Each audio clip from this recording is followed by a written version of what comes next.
cold winds of autumn blow the leaves from the creaking branches of big trees, then winter is on its way.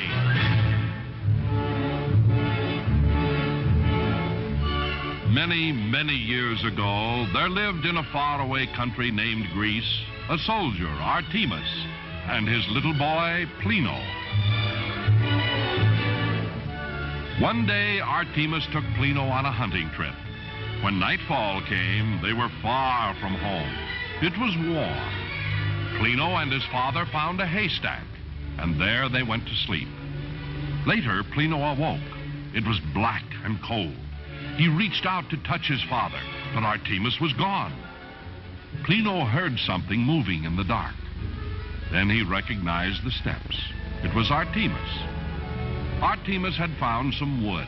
He started a big fire. "Lad," he said to Plino, "we've been caught by winter." Plino moved close to the fire. He thought for a moment. Then he asked, "Why, Father, is it not always summer?" "Well," Artemis said, "I'm not sure I know exactly, but there's an old story. Get in closer to the fire and I'll tell you."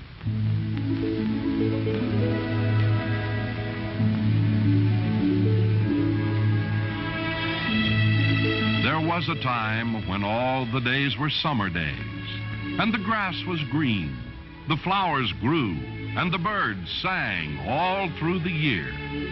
And in this happy time, there was a young girl named Proserpine. She was beautiful, gentle, unafraid, and she was so kind that even wild animals were tamed before her.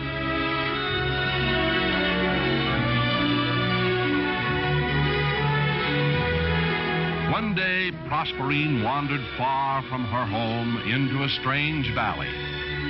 She came to a very old tree. Around its gnarled trunk grew a vine bearing flowers of deep, flashing colors. Proserpine picked some. They were hard to carry, so she took off her cloak and dropped the flowers in it. She was so busy with what she was doing, she did not hear the soft sounds of a huge man who moved quickly, quietly behind her. Then for a second, it seemed to Proserpine that the valley was more quiet than silence itself. She turned. There was a man, tall and broad as a door. His hair was dark. His skin burned hard and brown by the sun. His eyes were black as night. He was Stygius, the soldier they called the Dark Prince.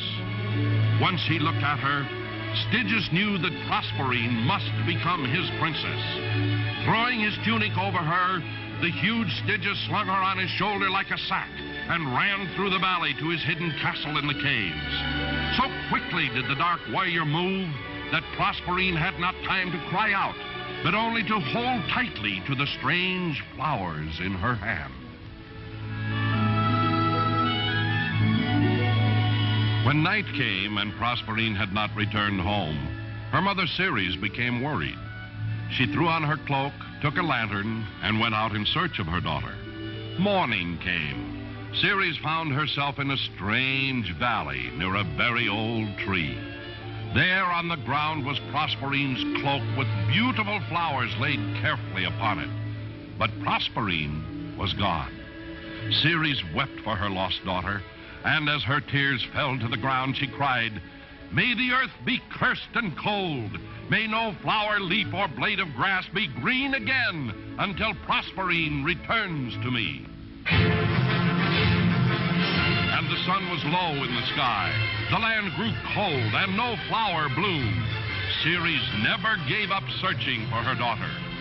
One day she stopped before a brook that came from under the big caves nearby.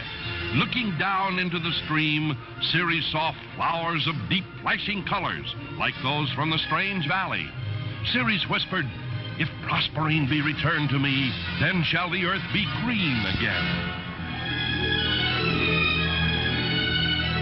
Finding an entrance to the caves, Ceres quietly crept along the cavern walls. Far in the distance below, she could see the dim lights of the castle in the caves. Her foot touched a loose stone. Before she knew it, Stygius' warriors were at the bottom of the cliff, climbing up after her. Ceres called, "Bring Stygius to the bottom of the cliff, for I, Ceres, mother of Proserpine, would speak with him." Stygius came quickly, bringing Proserpine. Ceres called, "Stygius, free Proserpine, or I will hurl myself off this cliff, and Proserpine shall die after me." The black eyes of the Dark Prince glowered. He did not know what to do. Finally, he said in his rumbling voice, "Half the year Proserpine may be with you, Ceres, but half the year she must be with me." Ceres looked down and saw the pale, beautiful face of her daughter Proserpine. Ceres called after Stygius, "All right, Stygius, half the year with me, half the year with you." And so it was. When Proserpine was with Ceres, the spring came and the world was green. And when Proserpine went to the castle in the caves, the barren winter visited the world. That, Plino, is the story of the seasons. But Plino didn't hear, for he was fast asleep beside the roaring fire.